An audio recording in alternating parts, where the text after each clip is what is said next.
Hola muchachos, muy buenos días. Antes de comenzar con la clase, les quiero preguntar si ya leyeron el comunicado oficial del TEC respecto al regreso de clases presenciales. Sí, Ok, ¿sí lo entendieron?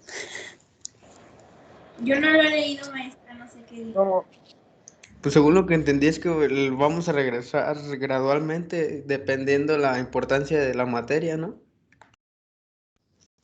Así es. A final de cuentas, el comunicado dice lo mismo que el comunicado que salió al inicio del semestre. Lo único que cambia es que personal, por ejemplo, de apoyo, digamos, la secretaria, Marce, ella estaba yendo de forma como alternada, un día sí, un día no. Ahorita ya va a ir todos los días. Pero respecto a ustedes, alumnos, lo que dice es laboratorios los que se hayan definido, es decir, continuamos con el plan de ir al laboratorio presencial a partir de la siguiente semana.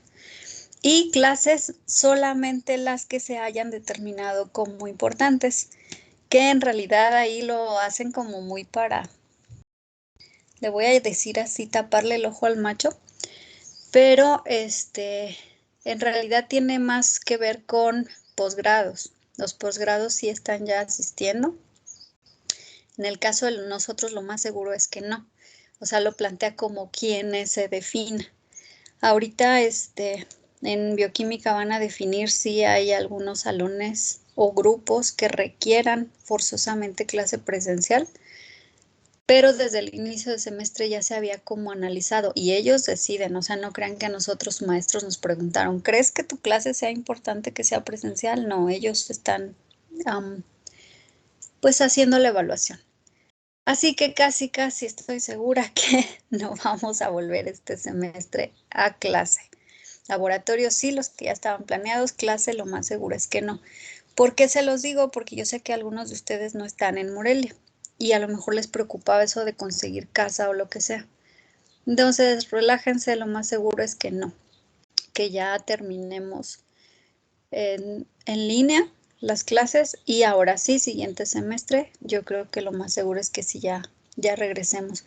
Entonces, eso del ingreso progresivo va a ser más enfocado a grupos que ya se haya definido la importancia de volver. En caso de que nos definan que sí tenemos que regresar, tendría que ser con tiempo. Si no pueden decir ahorita ya el lunes los queremos a todos ahí, porque no es posible. Así que por ese lado, pues no se preocupen. Sí, dirección y junto con el jefe del departamento, que ahora es Cobian, deciden que si regresamos nos tendrían que avisar con tiempo. ¿Sale? Bueno, ahora sí, vámonos a clase.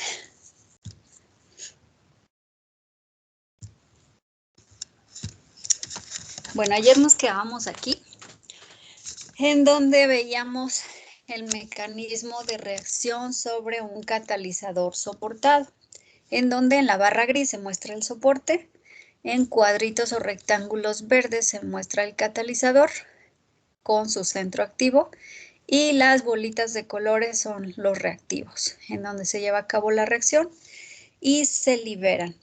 Al proceso de liberarlos se llama desorción. Al proceso de integrarlos se llama adsorción. Ahorita nos vamos a meter un poco más justamente al proceso de adsorción.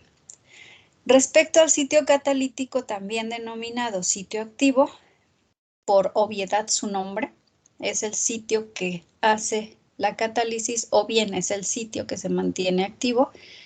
Es muy importante en la catálisis heterogénea porque no toda la superficie es sitio activo. Si me regreso a esta, el sitio soportado, que es la barra gris, ya sea en el dibujo lateral o en el de acá, pues todo eso no es sitio activo. Es decir, si se paran acá unos reactivos en la zona blanca, pero pegada a lo gris, en este pedacito, pues ahí no va a haber reacción. No, el catalizador no va a ayudar a nada porque no está cerca.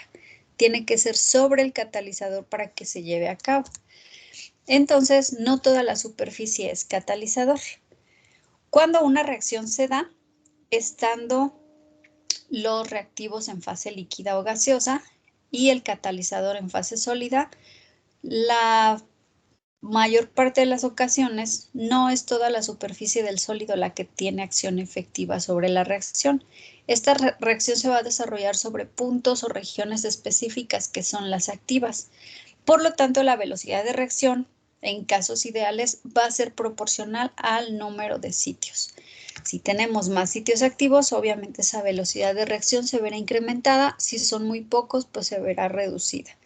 Y aquí otra vez la muestra del catalizador de autos, donde a la salida del motor entran gases del tipo monóxido de carbono, algunas moléculas incompletas CH, óxidos de nitrógeno, y entonces al ingresar aquí, el catalizador distribuye esas moléculas, genera reacciones químicas de tal forma que sale nitrógeno gaseoso, agua y CO2.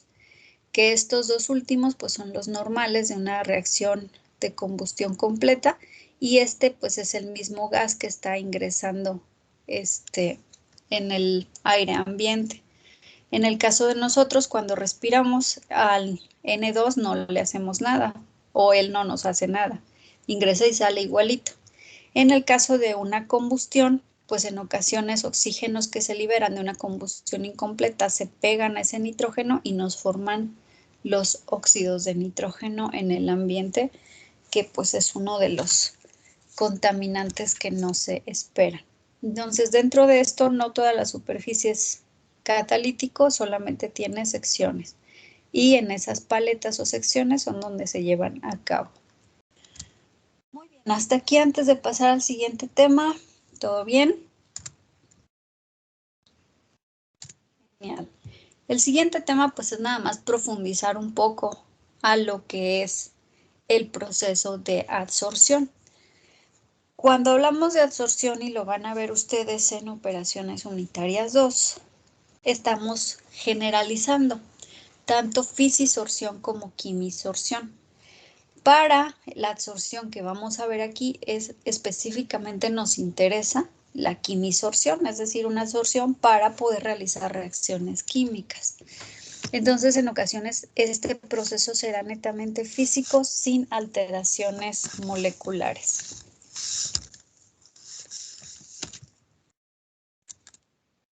¿Qué es la adsorción? A final de cuentas, este es un proceso por el cual desde cosas muy pequeñitas como átomos, iones, moléculas de gases, líquidos o sólidos que estén disueltos van a ser retenidos en una superficie. Entonces, si analizan, seguimos hablando de lo mismo, un fluido y un sólido. Este fluido puede ser gaseoso o puede ser líquido y esa superficie pues va a ser el sólido. En este caso, la imagen nos muestra un líquido. Entonces, tenemos al sólido.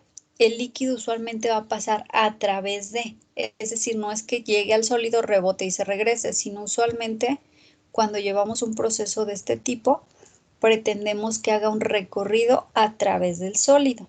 Eso implicaría, por supuesto, que el sólido sea poroso para que permita ese paso. Al momento que pasa, ese sólido poroso sobre su superficie empieza a retener partículas. A esas partículas se les llama adsorbato. En el caso que estamos hablando de catalizadores, pues esas partículas serían los reactivos, donde las toma, las secuestra, las pega, pero únicamente para que realicen la reacción. Una vez que realizan la reacción, las libera. Cuando pensamos en una adsorción física, usualmente queremos retenerlas y que no se vuelvan a ir, porque normalmente lo que estamos haciendo es retener contaminantes de algún fluido. Puede ser un fluido gaseoso, puede ser un fluido líquido, pero a final de cuentas quedarnos en la superficie del sólido con esas partículas no deseadas o bien recuperadas. También puede ser caso contrario. Por ejemplo, en la minería, de que sale agua de los lavados de las rocas y sabemos que esa agua todavía está arrastrando metales valiosos.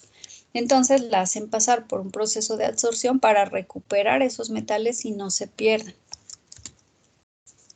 En cuanto a la diferencia de absorción física y química, cuando tenemos absorción física, usualmente analizamos aquí la absorción simple, es decir, se van quedando solo unas pequeñas partículas y se va saturando lo que es la superficie del sólido, generando una monocapa, es decir, capa única. Pero, sin embargo, cuando estamos hablando de este tipo de absorción, se van reteniendo más partículas encima de las primeras, generando con esto una multicapa. Como pueden ver, aquí ya se ve un amontonamiento, es decir, ya hay unas sobre de otras. Y acá no se diga, de tal forma que incluso bloquea por completo los poros. Ya no se ve aquí la línea porosidad, sino una superficie más pareja. En este caso llegamos a la condensación de poros. Cuando hablamos de absorción física, ¿podemos generar multicapas? Sí. Cuando hablamos de absorción química, no. Nos quedamos únicamente en la monocapa porque no, la intención no es estar reteniendo los reactivos uno encima de otro, sino que generen su reacción y se vayan. Entonces me dejen el espacio libre, el sitio activo para otros reactivos. Entonces, en este caso, hasta aquí podemos llegar en los catalizadores, únicamente hasta monocapa y jamás obtendremos una multicapa a menos que algo haya fallado. Es decir, no se está llevando a cabo la reacción química, por lo tanto, se están acumulando. Entonces, cuando pasa esto, pues ya mi proceso no funcionó, no era lo que esperaba y lo único que hice fue acumular sin generar ese efecto de catalizar la reacción. Para hablar del equilibrio de reacción, tenemos que meternos a unas cosas llamadas isotermas.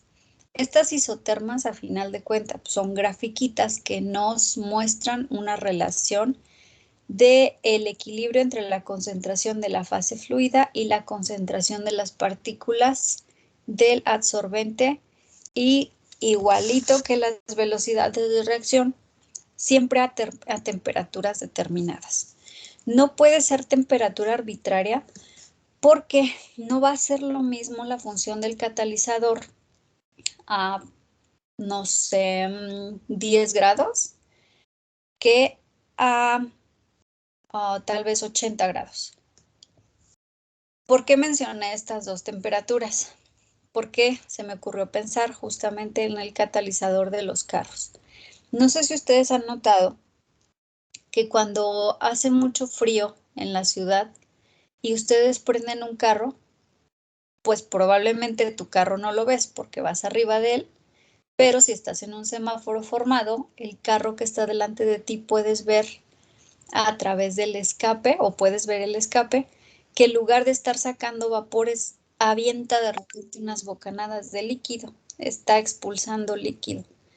Y esto se debe justamente a que la temperatura baja no me está permitiendo llevar a cabo una reacción completa y está aventando gasolina sin quemar. Entonces estamos desperdiciando combustible y mucho tiene que ver con la temperatura. Por eso mucha gente, sobre todo ya en la actualidad, como que ya nos vale más, agarran el carro y arrancan. Pero como que la gente de antes, los papás, los abuelos que son más cuidadosos, tienen el cuidado y el tiempo de calentar el carro antes de arrancar. Tiene una razón de ser ese calentamiento y va desde la protección del motor porque el aceite lubricante, si está caliente, está fluido y permite que no haya roce en los émbolos. Y también esto, que la combustión se lleve a cabo a una temperatura conveniente, la explosión sea la adecuada, la temperatura sea correcta e incluso en la emisión de gases ayuda a esto. Entonces hay que cuidar que la temperatura sea la correcta para el mejor funcionamiento del catalizador. Para el caso de gases, la concentración viene por lo general dada como porcentaje en moles o presión parcial. Entonces, si ustedes recuerdan gases, podemos manejarlos en concentraciones o hacer una referencia a sus presiones parciales, que siempre es una condición proporcional. Para líquidos, la concentración se va a expresar por general en unidades de masa, es decir, miligramos por litro, es decir, partes por millón, si la cantidad es muy poca. Perdón, aquí es gramos por litro, partes por millón, miligramo por litro, partes por billón, o bien en concentración, que serían moles por litro.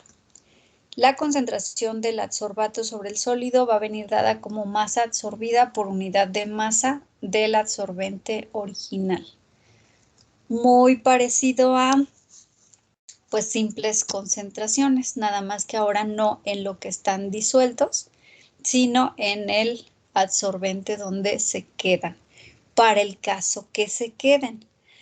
Para el caso que únicamente se utilice la superficie como catalizador para hacerle reacción y se vayan, esta concentración va a ser bien variable o bien no va a incrementarse, sino que puede mantenerse. Si tenemos un funcionamiento del catalizador ideal, puede ser que la concentración en el sólido al inicio sea 0, pero llegue a un punto en donde se mantenga y sea una concentración constante. Eso significa que está funcionando perfectamente porque los reactivos que llegan reaccionan y se van, y los que siguen reaccionan y se van, y entonces esa concentración se me mantiene constante. Y vamos a analizar entonces las isotermas de adsorción. Estas isotermas fueron creadas o son emitidas por la IUPAC, que sabemos que básicamente pues es quien da los nombres a los compuestos, entre otras muchas cosas. Entonces, básicamente, pues esto es una constante que se puede encontrar en cualquier libro o en cualquier página de internet relacionada. En este caso, bueno, las isotermas, aunque hay varias formas de expresarlas, la más común es esta. Esta está referenciada a gases. Sin embargo, si en el eje de las X la cambiamos a concentración, es básicamente lo mismo, ¿sí? Presión o concentración en el eje de las X y cantidad absorbida en el eje de las Y. Son 6 las principales formas de comportamiento en el proceso de absorción, es decir, son 6 las isotermas. Vamos a ir analizando una por una, pero como pueden ver aquí podemos de forma general comparar y vemos que la 1 y la 2 se parecen un poco, nada más que el detalle que la 1 rápidamente llega a una, digamos, cantidad absorbida alta y después se estanca, y en cambio la 2 como que hace esa curva más pronto, pero todavía permite un incremento más o menos lineal hasta el final. La 3 parte de la base para elevarse. La 4 se parece a la 2 al inicio, pero aquí tenemos un ciclo que ahorita les explico qué significa. La 5 se parece a la 3 del punto de partida, pero también con un ciclo. Y la 6 está bien extraña porque nos hace onditas, como escaloncitos. La número 1, esta es cóncava hacia el eje de las abscisas, en el que se representa la presión relativa o bien la concentración. Entonces aquí nos hace pues una curvita cóncava. Y la cantidad absorbida se va a aproximar a un valor constante al aumentar esa concentración. Las isotermas de este tipo corresponden a sólidos microporosos. El límite de absorción está determinado en mayor extensión por el volumen accesible frente al tamaño del poro. Entonces, si estamos hablando que esto es concentración, cuando la concentración es muy baja, su capacidad de absorción es alta. Si se fijan desde punto de partida, ya obtenemos una cantidad suficientemente alta. Aumentamos un poquito la concentración y esto sigue aumentando. Pero llega un punto en que básicamente se estanca, que es más o menos por aquí. De aquí, no importa si aumentas concentración, no vas a mejorar las condiciones de retención o absorción de ese componente. Entonces, esto usualmente es respecto a sólidos microporosos en donde rápidamente se saturan. Esta curva, justo donde comienza a curvear, es ahí donde se empieza a formar la multicapa. Entonces, con muy bajas concentraciones formamos monocapa y la absorción es buenísima. Pero en cuanto comienza a formar multicapa, en ese momento se estanca.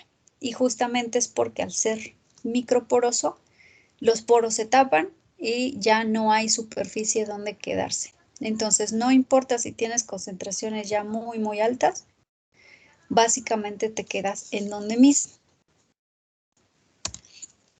La isoterma 2. Apareció la 2.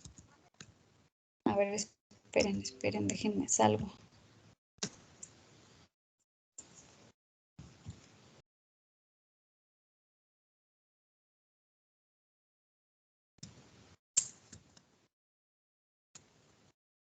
Ya apareció, déjenla pongo otra vez.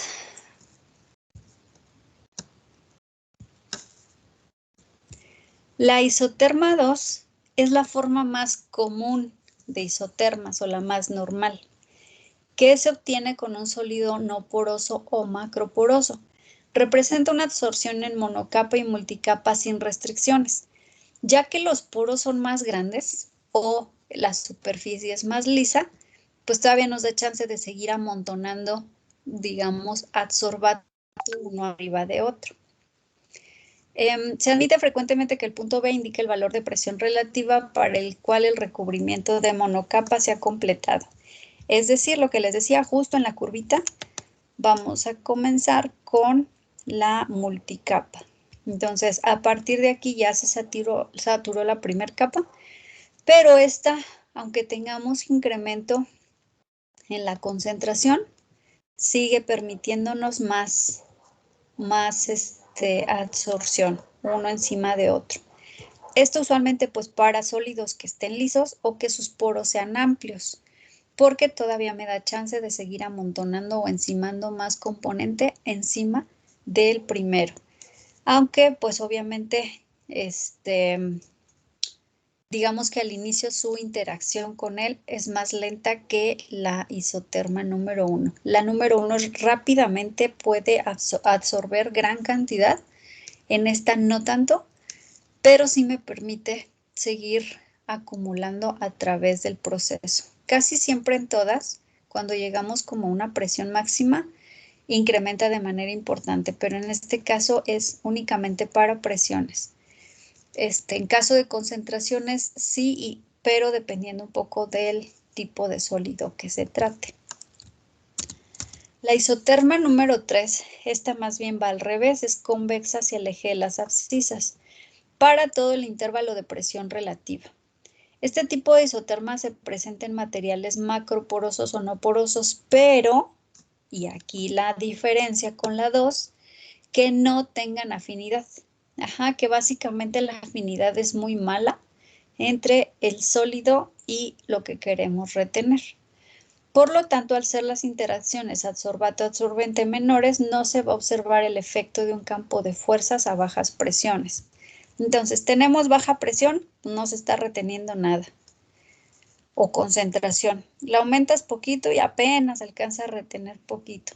La vas aumentando y la cantidad que aumenta en retención o absorción es casi nada. Y la única forma en que puedes obtener que algo se retenga es a presiones o concentraciones exageradamente altas. Solo así y solo por justamente una alta presión o concentración.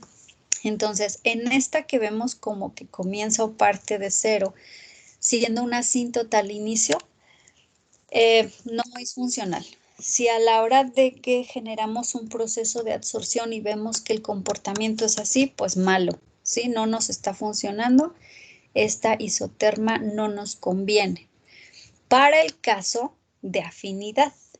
Sin embargo, recuerden que puede ser que en el gas o en el fluido que lleven haya más componentes de los que tú esperas que reaccionen. Así que si estamos analizando el componente adicional, ese que no quieres que reaccione y tiene este comportamiento, entonces ahí sí me sirve ese adsorbente para el adsorbato que no quiero, porque como no tiene afinidad, básicamente no se está quedando, entonces no me estorba o no me inhibe.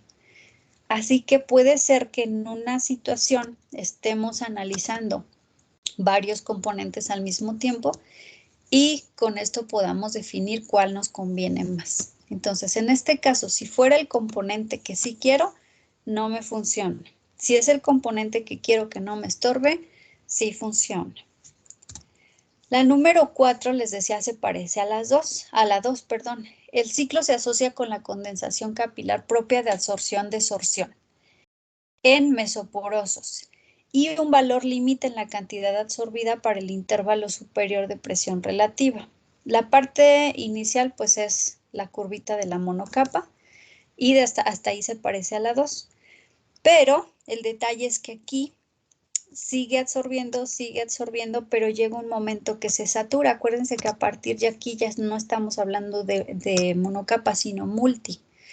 Entonces, imagínense que ustedes fueron al Walmart y se les olvidó su bolsa. Y como ya no nos dan, dijeron, híjole, pues ni modo, me la aviento. Entonces, solo llevas 2 cosas, sin problema sales.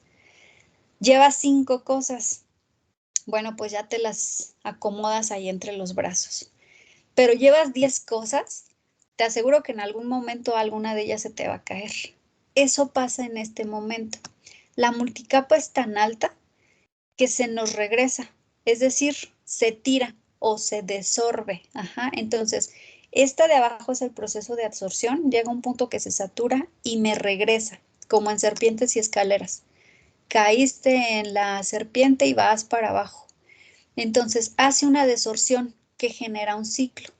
Por lo tanto, aquí difícilmente vas a alcanzar a lograr la máxima en este rango de concentraciones, porque se te cicla. Puedes seguir acumulando, sí, pero llega un punto en que se te tiran las cosas que traías del súper por no traer tu bolsita y pues hay que comenzar de nuevo. Entonces, cuando tienes este proceso, pues no resulta muy conveniente, aunque aguas aquí, esto es para una fisisorción. Si fuera una quimisorción y te sale esta, digamos, pues esta isoterma, es lo mismo que te hubiera salido la 2, porque como es un proceso químico, nunca vas a llegar a esta parte. Entonces, esta parte, pues para ti, en un proceso químico, está bloqueada básicamente. La que te importa es hasta aquí. Justo en este punto es lo máximo que vas a lograr alcanzar en una quimisorción. Por lo tanto, tener isoterma 2 o 4 para una absorción química es exactamente lo mismo, ya que nunca generarás multicapa. Pero para una absorción física, esto sí es un problema porque ya no te deja avanzar. Te deja saturado en un punto y se te está regresando ese material. Y les voy a dar un ejemplo que es posible que les haya pasado. Los carros tienen un filtro de aire y cuando prendemos, por ejemplo, el aire acondicionado, pues en realidad ingresa aire del exterior, pero que pasa por un compresor en el que lo enfría y ya te lo avienta bien fresquecito, bien frío. Si supongamos que pues ya a estas alturas que ya no hace tanto calor, lo dejas de usar y pues ya en todo lo que es noviembre, diciembre, enero, febrero, marzo, no utilizaste el aire acondicionado. De repente en abril ya empiezan los días de calor y lo prendes por primera vez después de meses. ¿Qué es lo que pasa al momento que lo prendes? Alguien que me diga. ¿Qué les ha pasado? No sé si han observado. ¿Qué les pasa cuando lo prenden?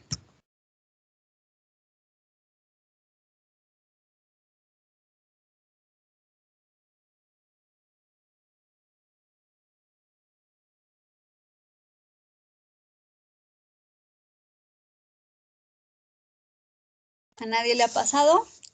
¿O no son observadores ingenieros? Bueno, cuando lo prendes después de meses de no usarlos, usualmente primero te avienta un montón de polvo. Y la razón es, pues se quedó polvito acumulándose justamente en el filtro. Y en el momento que tú lo prendes, ese polvo que se acumuló, digamos, en sentido opuesto, pues te lo avienta el filtro. Entonces, cuando hagamos eso, por 2 razones, primero hay que abrir las 4 ventanas de los autos para que circule el aire, ventile y elimine ese polvo que te aventó. Entonces, ¿qué es lo que está pasando justo en ese momento? Es este ciclo. Se acumuló el polvo tanto que ya en lugar de retenerlo, te lo está regresando, te lo está aventando de vuelta. Entonces, por eso en esos puntos, pues no es tan conveniente. Y hablando del aire acondicionado, pues de una vez aprovechando, también cuando tarden en prenderlo, otra razón por la que hay que ventilar es el benceno acumulado, que pues es tóxico. Entonces, nunca prender un aire acondicionado con las ventanas cerradas. Siempre primero abrimos todo, lo dejamos correr al menos 1 minuto y ya después podemos cerrar ventanas. Y eso incluye no solo en los carros, bueno, en casa, en México casi no usamos aires acondicionados, pero en algunos negocios sí se utilizan por, digamos, el tipo de material que se vende. No sé, tal vez donde venden jamones y yogur y crema y todo eso, mantienen aire acondicionado para mantener frescos a los alimentos. Y pues hay que ventilar antes porque el benceno se acumula. Bueno, ese fue un paréntesis, un X, nada que ver con absorción. Bueno, de hecho sí tiene que ver, pero no directamente. La isoterma número 5 se parece a la 3, puesto que no hay buena afinidad al inicio y para colmo, cuando comienza a absorber, te lo regresa. Entonces, este está todavía peorcito que la 3, porque cuando por fin comienzas a tener retención, llega un punto en que te lo va a ciclar o a regresar. Entonces, esta de plano podemos observar que no tenemos afinidad. Y repito, si hablamos de quimisorción, cuando a lo mejor pensamos que queremos analizar el compuesto que no esperamos que se retenga y obtuviéramos la 5, sería lo mismo que obtener la 3, puesto que la monocapa comienza aquí. Entonces nunca llegaríamos a ese ciclo. Pero, sin embargo, cuando lo que queremos es analizar el compuesto que sí me interesa, pues obviamente ni la 3 ni la 5 son convenientes por la poca afinidad. Este es súper raro que ocurra, es muy, muy poco frecuente. Y la 6 representa absorción escalonada en multicapa sobre una superficie uniforme que no sea porosa. Entonces, cada uno de los escaloncitos es una capa absorbida. Y aquí un ejemplo. Esta se presenta en la absorción de argón a temperatura de nitrógeno líquido sobre negro de humo, es decir, condiciones demasiado específicas para que ocurra. Pero, ¿qué es lo que pasa? Se empieza a acumular y aquí genera monocapa. Ya que generó monocapa, se sigue acumulando y aquí ya va la brinquito 2. Entonces, acá ya va una segunda capa. Se sigue acumulando y sigue brinquito 3 y entonces aquí va una tercera capa. Entonces, esta al no ser poroso, las acumula como de forma muy ordenadita. Si nos regresamos a la imagen del multicapa en un poroso y tú contaras las capas en un sitio, a lo mejor en un sitio hay 15 y en otro sitio hay 5, porque todo depende de las curvas de los poros. Pero en este caso no, es muy claro cuántas capas hay. En este caso serían solo 3 capas. Pero les digo, son para cosas muy, muy específicas, sólidos que no sean porosos y que tengan muy buena afinidad y que el orden de acomodo por justamente afinidad química o de atracción, pues mantenga eso, que las capas sean demasiado uniformes y entonces cada que se forma uno vemos una curvita nueva. Hasta aquí con las isotermas. ¿Alguna pregunta?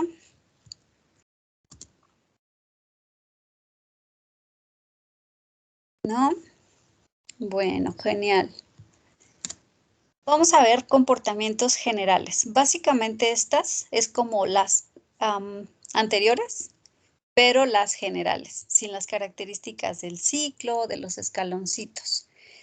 Entonces, en este caso, en el eje las X es la concentración y en esta pues la cantidad de gramos absorbidos por gramo de sólido, es decir, mismas unidades que las 6 anteriores. Pero en esta, por ejemplo, la desfavorable, veríamos la 3 y la 5.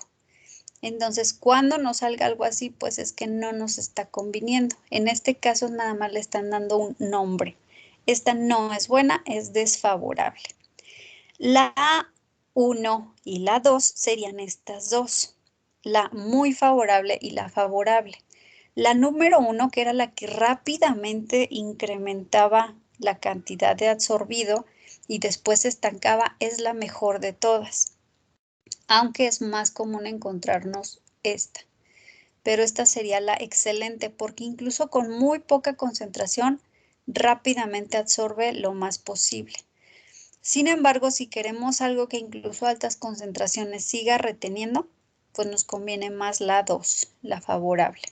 Y sin embargo, hay dos aquí que no aparecían ni de la 1 a, que no aparecían de la 1 a la 6, que es la lineal, que se encuentra entre desfavorable y favorable. Es decir, si las calificáramos, vamos a suponer que esta saca un 10, esta saca un 9 y esta saca un 5, ya reprobada.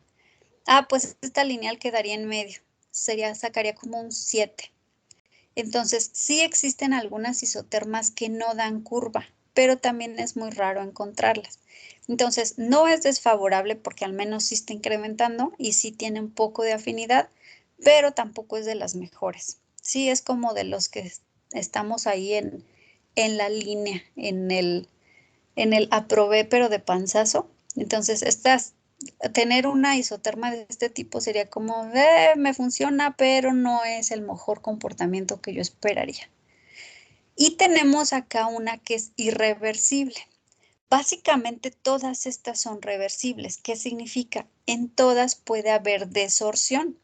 Es decir, vamos a pensar nuevamente en un filtro de aire que va acumulando polvo.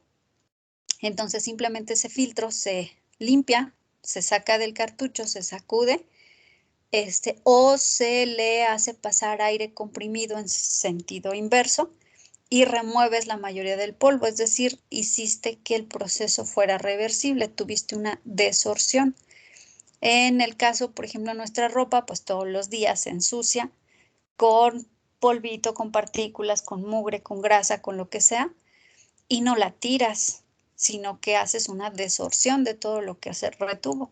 Vas y la lavas y listo, vuelves a tener tu playera, pantalón favorito nuevamente para usarlo ya limpio. Entonces, en ese caso, tienes procesos de desorción que te permiten hacer un proceso reversible. Pero puede haber ocasiones en donde tengas procesos irreversibles. Y es bien fácil identificar porque el comportamiento es, no importa la concentración que tengas, siempre va a absorber la misma cantidad. Pero ya no puedes regenerarlo o reactivarlo. Ya una vez que se satura, lo tienes que tirar. Aquí se puso hasta la parte de arriba como para no encimarse, pero no significa que el irreversible sea la mejor o que más alta cantidad de soluto absorbido tenga. Puede ser que esté hasta acá abajo, pero simplemente en forma lineal horizontal. Entonces, esta usualmente no es muy conveniente. Si le pusiéramos una calificación, puede ser que todavía estaría más abajo que la desfavorable, a menos que querramos retener algo con muy poquita concentración. Entonces, esta la dejamos como signo de interrogación a qué calificación le pondríamos, porque todo depende del proceso. Pero de entrada el pensar que no puedes regenerarlo, no puedes reusarlo, es como si compraras ropa desechable. Entonces no es conveniente. O sea, por obviedad y por lógica, eso no sirve, no funciona, no nos conviene. Me conviene más comprar ropa que sí pueda yo volver a lavar y volvérmela a poner. Entonces caer dentro de las isotermas regulares o normales. Bueno, con absorción, ¿alguna pregunta?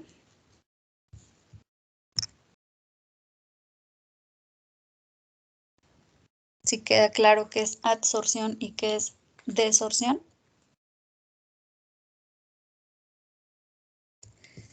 Muy bien. Vamos a pasar al siguiente tema, que son las etapas de una reacción catalítica, que aunque ya vimos generalidades, vamos a analizarlo un poquito más. Entonces, tenemos un flujo principal. Tenemos la superficie de la película estancada. Entonces, lo primero que hay es difusión, es decir, está atravesando o está ingresando al sólido, ya sea soportado o al mismo catalizador. Entonces, para esto tenemos una capa límite, que sería como el inicio de.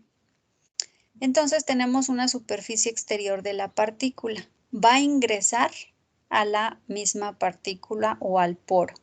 Por lo tanto, aquí ya hay una difusión interna. Esta difusión externa es la que viene desde el exterior hasta tu reactor.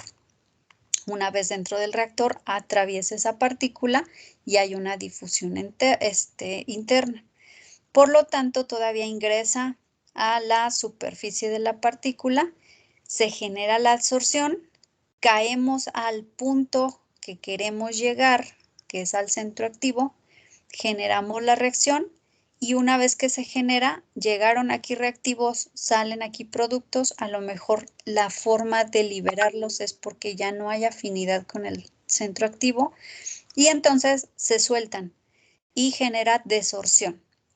Esa desorción ya sale tu reactivo de la partícula, se lleva la difusión interna-externa hasta que sale del flujo, del reactor al flujo principal ya de salida. Es decir, ya tienes tu producto terminado.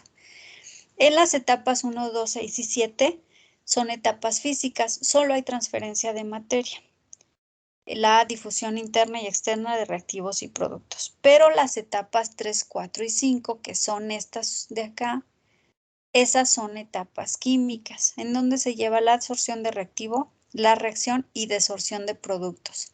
Ya que este proceso es continuo, tenemos el flujo que se está inyectando de forma constante. Aquí la flecha va al revés. Y entonces llegó aquí un reactivo, A y B, supongamos, caen en el centro activo, reaccionan y se van. Entonces, no es como que ahí terminó el proceso. Se fue a IB1, pero llega a IB2, reaccionan y se van. Llega a IB3, reaccionan y se van. Entonces, esto es una constante. ¿Cuándo va a parar? Si tú empiezas a tener saturaciones en los centros activos, sí necesitas determinar un tiempo de paro. Sin embargo, si esto funciona de forma adecuada, que mantengas una continuidad, pues vaya provechosa, activa, entonces tu proceso podría continuar todo el tiempo necesario. Lo que les decía, si se mantiene una concentración de adsorbato constante en el centro activo, entonces quiere decir que conforme llega se va, conforme llega se va y entonces siempre tenemos el centro activo desocupado para el que sigue. Así que podrías tener este proceso durante horas y seguir funcionando. Pero también podría ser cuestión de segundos en que se sature y ya no te funcione. Por eso hay que ser como muy analíticos cuando vamos a definir cuál es el catalizador adecuado para que tengamos como el mayor tiempo de uso posible y esto pueda continuar. Ahora bien, esto pues pareciera que fuera un ciclo en donde muy de sana distancia, ¿no? Donde no se interfieren unos con otros. En la vida real no es así. O sea, en la vida real es como cuando estás, no sé, en el estadio, pero está lleno y es la hora del medio tiempo y entonces está yendo un montón de gente al baño. Entonces, al mismo tiempo hay gente yendo y hay gente saliendo. Entonces, hay un amontonadero aquí. Están chocando, están interfiriéndose uno con otro. No es como que unos se vayan por el pasillo A y otros se salgan por el pasillo B. Lo que les decía que ahorita aplica en muchas tiendas que sí tienen dos puertas. Una la marcan de entrada, otra la marcan de salida. En una situación real, pues no. Es misma puerta, entonces misma entrada, misma salida. Y esos choques entre reactivos que van entrando y productos que van saliendo también nos podría interferir en velocidad de reacción o en que el centro activo tenga ese espacio para estar recibiendo nuevos reactivos. Así que hay muchas cosas que analizar para poder definir cuál es el catalizador ideal. Y bueno, si lo vemos como desde el exterior, digamos, tenemos aquí la absorción, tenemos un precursor, tenemos una reacción superficial, es decir, la superficie donde se va a estar llevando a cabo. Entonces ese precursor llegan los dos reactivos, se juntan, forman la molécula y se desorbe. Y entonces aquí ya el producto es liberado. Es como otra forma de verlo, nada más en un pedacito de placa. Y finalmente, finalmente en la parte teórica, la inactivación del catalizador. Esos catalizadores, ¿el cuánto tiempo me van a estar sirviendo? Pues obviamente, como les decía, van a depender de un montón de cosas. Entonces, esos catalizadores pueden ser desactivados. Los fenómenos de desactivación se van a agrupar en estos tipos. Uno que es el envejecimiento, otro que es la sintetización de fases activas, otro que es el envenenamiento y ensuciamiento, estos dos ya los habíamos visto, o pérdida de volatilización de las partes o de las fases activas. Vamos a analizar. En el caso del envenenamiento, la desactivación por este mecanismo cuando ciertas moléculas presentes en el medio de reacción o los venenos se quimisorben irreversiblemente, es decir, generan una quimisorción, pero ya no los puedes remover, es irreversible sobre centros activos y con eso disminuyen el número de estos disponibles. Entonces vamos a suponer que tenemos todas estas bolitas, son la fase activa.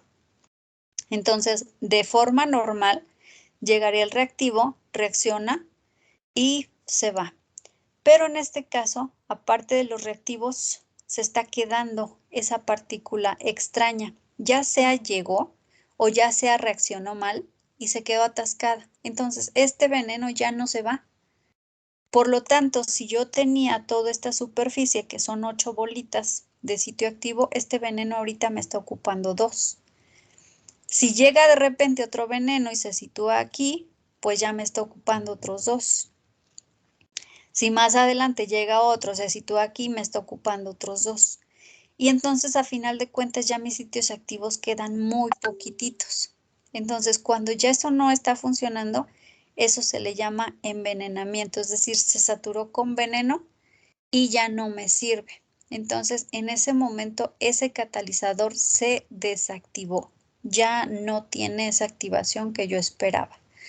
¿Puede ser reversible? Sí. En algunos casos lo es, o en muchos, la mayoría de los casos lo es. Paras proceso, desenvenenas, digamos eso, es decir, haces una limpieza.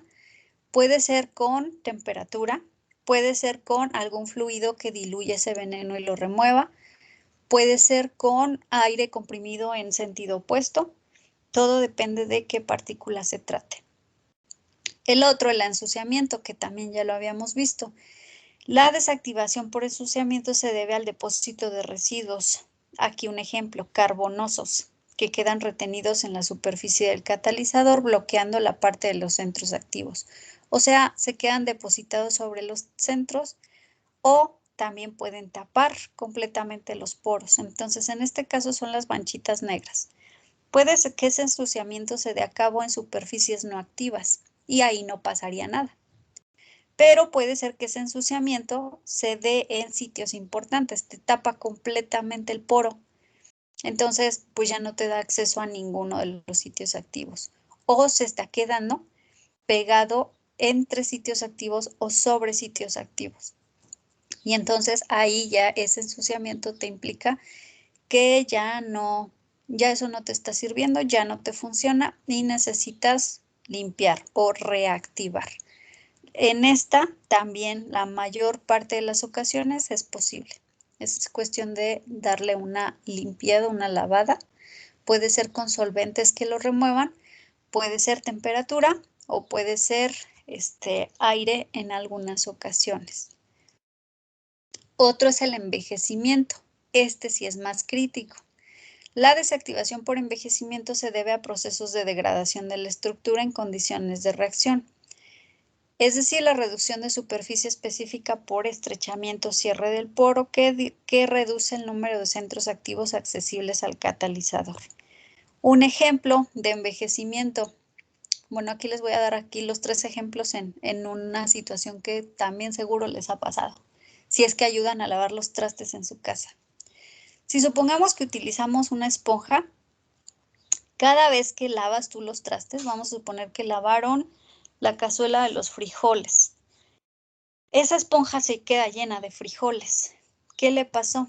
Ensuciamiento. ¿La vas a tirar? Obvio no. Lávala bien y listo. Terminaste de lavar los trastes, le das una tallada a la misma esponja de tal forma que se remueva todos los residuos de frijoles y listo, te vuelve a quedar. Envenenamiento. Lo que se le quedó, haz de cuenta que ahora lavaste café. Una olla con café pero de grano. Entonces los particulitas del café se le fueron adentro a la esponja y ahora pues no solo se ve sucia de la superficie, sino que tiene partículas negras adentro de tal forma que la esponja se ve rara, se ve de color feo, oscuro, como muy sucia. ¿Está para que la tires? Pues no, puedes quitarle ese veneno, es decir, remover esas partículas que están incluso hasta el centro activo, es decir, hasta el centro de la esponja. ¿Cómo? Pues obviamente agua muy caliente en este caso y movimiento tipo lavadora, ¿no? O sea, un movimiento agresivo para que las remueva. Pero listo, te volvió a quedar limpia. Pero resulta que es una esponja que ya tienes usando 2 meses y ya incluso el tamaño original ya no es, ya está más aplastada, ya está chiquita, ya está deforme, ya está bien fea. Aquí pasó el envejecimiento. Aquí ya no la puedes activar. Ya está tan deforme que ya se está desgarrando, ya se está maltratando. Como les decía, ya el tamaño ya está más chiquita, por lo tanto ya no retiene la misma cantidad de jabón y te genera la espuma que tú quieres. En este caso no te queda más que tirarla. Entonces, aquí ya no hay opción de recuperar, porque ese envejecimiento ya es un daño en la estructura. Entonces, esto suele llegar a pasar. Esta imagen es como esta, pero aplastada. Entonces, en este caso, todos los espacios por donde podía pasar el fluido, pues ya se vieron aplastados, colapsados. Entonces, ya el fluido ni siquiera va a pasar para llegar a los centros activos. Por lo tanto, los centros activos se van a ver desperdiciados. Así que esto ya no sirve y no queda más que sustituir. En el caso de la sinterización, la desactivación por este proceso se debe al crecimiento o aglomeración de los cristales metálicos durante la reacción. Entonces, ¿qué va pasando? Que estos centros activos empiezan a pegar entre ellos. Y entonces, al irse pegando, te genera como un cristalote. Pero, pues, esto ya no tiene la misma superficie que esto. Si esto te genera, vamos a poner 6 reacciones. Bueno, vamos a ponerle 9, ¿no? Una por cada lado. Por aquí te genera una reacción, por aquí otra, por aquí otra. Y cada uno de ellos 3. Entonces 9. En el momento que se pegan, solo te va a generar una por un lado, una por otro y 3 arriba. Entonces ya me lo disminuyó de 9 a 5. Por lo tanto, si ustedes evalúan una velocidad de reacción en donde tenían producción, por ejemplo, para usar la misma referencia, de 90 moles por hora y ahorita solo obtienen 50 moles por hora, ya no está funcionando, ya me está desperdiciando tiempo y energía. Entonces ya es mejor reactivarlo. ¿Qué podríamos hacer aquí? Si es un catalizador soportado y el soporte sigue estando en buenas condiciones, pues simplemente remover. Entonces removemos todo lo que es el catalizador, el soporte sigue funcionando y lo volvemos a activar, de tal forma que vuelvas a tener las mismas características y capacidades de los centros activos y no los tengas ahí todos pegados funcionando mal. Así que todas estas son formas de que se desactiva solito el catalizador. Algunas tienen remedio, otras ya no, y otras todo dependerá de la situación, pero en su mayoría pues sí, sí tendría remedio si estamos hablando de un catalizador soportado. Si es un catalizador no soportado, pues entonces no. Ya el propio catalizador se echó a perder, hay que reemplazarlo. ¿Sale? Bueno, hasta aquí. ¿Preguntas? Maestra, Mande.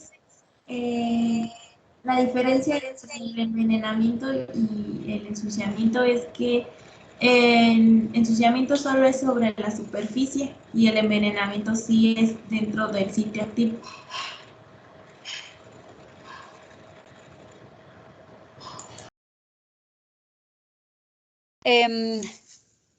No exactamente.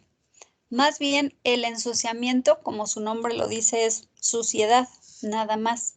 Y el envenenamiento habla más bien como de residuos, ya sea de sustancias que quedaron de una mala reacción química o reactivos que se atoraron y no reaccionaron. Pero a final de cuentas son sustancias que no se separan fácilmente. La suciedad, bueno, vamos a ponerlo otra vez con ejemplo, así como muy trivial. En la ropa. Cuando tienes un ensuciamiento, haz de cuenta que estás tomando agua de Jamaica y se te cayó un poco a tu blusa blanca.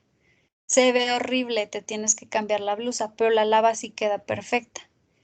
Pero si lo que te cayó fue una mancha de aceite de carro, esa se va a quitar, o sea, para quitarla va a ser mucho más difícil. Entonces, el agua de Jamaica sería por ensuciamiento y el aceite de carro sería envenenamiento. Ajá.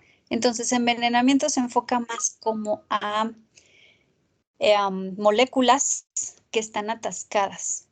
Y el ensuciamiento es como suciedad que no tiene nada que ver con la reacción.